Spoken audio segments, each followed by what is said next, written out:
The era of bicycle sharing kicked off in Golden Valley last year when the company Lime made a fleet of bikes and scooters available for people to rent through a smartphone app. Golden Valley residents and visitors will be able to rent dockless bicycles and scooters once again this summer, but the city now has some new rules in place. The program worked out so well that Golden Valley officials wanted to bring it back for a second year. Last month, the City Council approved a new set of rules that requires vendors, such as Lime, to purchase a license from the city before making bicycles, scooters, and other ride options available for rent. The rules also limit the total number of available rental bikes and scooters in the city to 200. I think what we want people to be very aware of is that first off, that these are available, but we definitely want people to be safe. So do read the instructions and make sure that you're operating the vehicles safely and operate them respectfully. So be careful about where you ride them, be careful about where you leave them, so that others are not inconvenienced by their placement. Golden Valley will only allow 2 companies to operate in the city. An issue that has come up several times in the public comments at Osseo school board meetings now is getting some attention at the state level.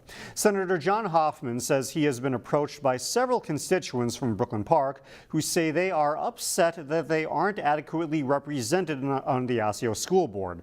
They would prefer a ward system like an Anoka-Hennepin school board instead of electing members at large. Hopefully the school board will listen to the constituents that are asking them to rethink how representation is done on the school board. And I think it should be equal across the board. It should be absolutely representation of what the makeup of that community looks like.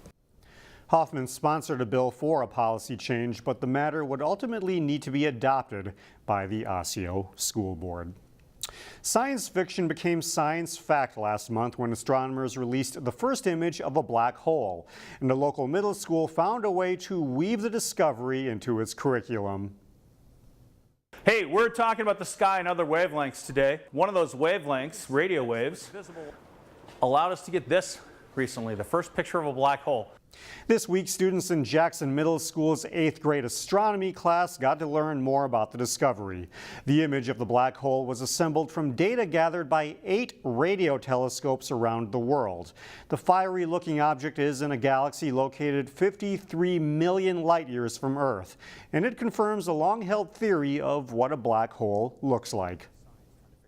And when we see confirmation of our scientific theories, when it's no longer just a model, it's the real thing, that over and over again confirms that our scientists are doing good work.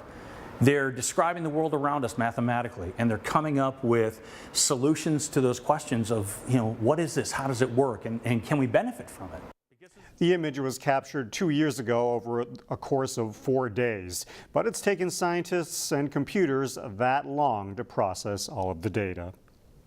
From senior smoke to senior sales, former Minnesota Twin Juan Berenguer has gone from the mound to the showroom.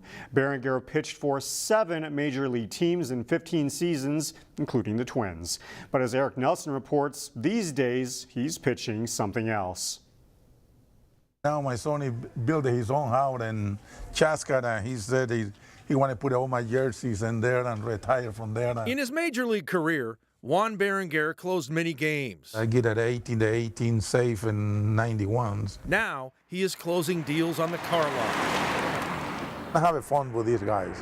The guy known as Senior Smoke has been a salesperson at Superior Ford for almost 3 months. Used to have Antonio leave a picture in there and somebody wanted Saturday, I give it away. Instead of trying to escape jams on the mound, he is busy selling escapes in the heart of Twins territory. Every place I go, they remember for everything. And the last 4 years I played for the Minnesota Twins. I win 25 games and did a lot of safe. Berenguer had a charmed career and pitched on some superior teams. I'm lucky I played in 4 World Series. One of those ball clubs was the 1987 Minnesota Twins, who defied the odds to win the title. The year is for everybody. Senior Smoke finished with an 8-1 record in '87 and was a starter, middle reliever, and closer. I did everything that Tom Kelly asked me to do it. Berenguer grew up in Panama, the home of the legendary Rod Carew and Mariano Rivera. But for him, the North Star State is home.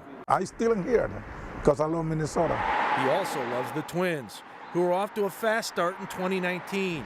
Senior Smoke believes they are capable of producing their own baseball magic. This guy can match with everybody right now. They have a more home run than anybody, and I think that they can make a history. Meanwhile, when Berenguer does close a deal at Superior Ford, the buyer gets something besides a car or truck. I give one of my pitches, and I said, this is a pitcher that's from World Series that you can have it. They love it.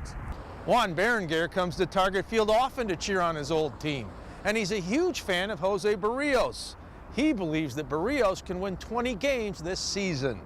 In Minneapolis, I'm Eric Nelson, CCX News. Early May is the start of National Wildflower Week. Here in the northwest suburbs, flowers haven't popped yet. But if you look close enough at places like French Regional Park, there are signs of what is coming. White wildflowers already are visible, and soon there will be more flowers in bloom. The springs have just been super unpredictable for us in Minnesota, but that's the beauty of these spring wildflowers, is they're very adaptable to that weather. So even when we have cold, chilly days like this, they're kind of going into reserves, waiting for that nice sunny day that we're hopefully going to get this weekend, and they'll explode and all open, be the perfect time to come out. Angela Grill says some of the best places to see wildflowers are Croahassan Park, the Eastman Nature Center, and French Regional Park. She also wants people to remember to stay on the trails and don't pick wildflowers.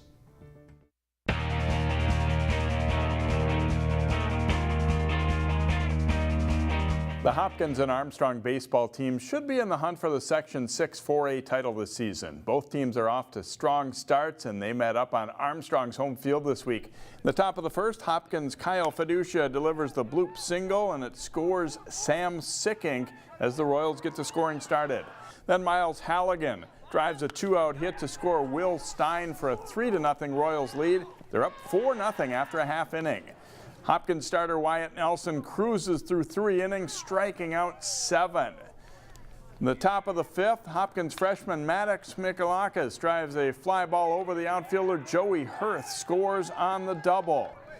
Next up is Parker Johnson, and he lifts a deep fly ball to left field. It goes off the fence. Mikalakis trots home on a double for Johnson. And then it's Nelson's turn as he rips a line drive into the left field corner, and this one will score Johnson. The Royals get 4 run-scoring doubles in a row, and they go on to win this one. Final score is Hopkins 8 and Armstrong 4. Co-op athletic teams between local high schools are becoming pretty common. 2 baseball teams in the area have become one this season. It's been a pretty seamless transition for the players and coaches in the newly paired West Lutheran Maranatha Christian Academy baseball team. Well, I like it because we have the weapons from both teams joining together. We have a lot of depth this year, whereas last year we didn't have as much depth, whether it be pitching or hitting. Besides the chance for more success right away, the development part is key for the future. The co-op works great for us because now we have the opportunity to develop our players. So before it was everybody was on a varsity team and some of our bottom guys didn't get to see the field much. Now with bringing in another school, we're able to have a JV program so our young kids can really develop and see themselves as varsity players in the next few years. The team's home base is West Lutheran, and they're wearing the green and white of the Warriors. West Lutheran's Jeff Huth is the head coach, with former Maranatha head coach Aaron Hedrick as his assistant. Some rainouts have been less than enjoyable, but they make the most of it. Yeah, we're always ready to play. Every time the game's canceled, it's like people are like, sending the crying emojis. We want to play. We want to win. The Warriors enter Wednesday with a 4-3 record that includes a win over defending state champ Heritage Christian. It's a team that can hit. We have a really good lineup. We have a lot of powerful hitters in our lineup, and we can put up a lot of runs. Our pitching is really good too. We've got some depth there that we didn't have last year. More depth could mean competing for a section title for West Lutheran Maranatha. The Warriors grabbed the early lead in the Minnesota Christian Athletic Association by winning their first 5 games. Well, coming off a runner-up finish at state a year ago, the Benilde-St. Margaret's boys lacrosse team has started this season well. They're ranked 2nd in the state. The Red Knights are at home to face Blake this week. First quarter, Benilde's Matt Dowden fights off the defender and zips the shot in for a goal. Second quarter, Jack Van Overbeek to Jackson Lyshow, and he finishes for the Red Knights. Logan Gelling switches hands and rattles it into the top corner with the left-handed shot for a 6-1 Benilde lead. In the third quarter, Shea Kinney Leonhardt spins away from the defender and scores for BSM. The Red Knights go on to win 13-4 to improve their record to 4-0 on the season. We're closing in on the end of the season in one of the under-the-radar spring sports. The Synchro Gators synchronized swimming team representing Osseo, Maple Grove, and Park Center had its last routines meet of the regular season against Forest Lake. Section figures competition is Saturday, May 11th, with the section routines meet Saturday the 18th. The state meet is May 23rd and 24th. Wayzata and Hopkins from our area also have synchronized swimming teams.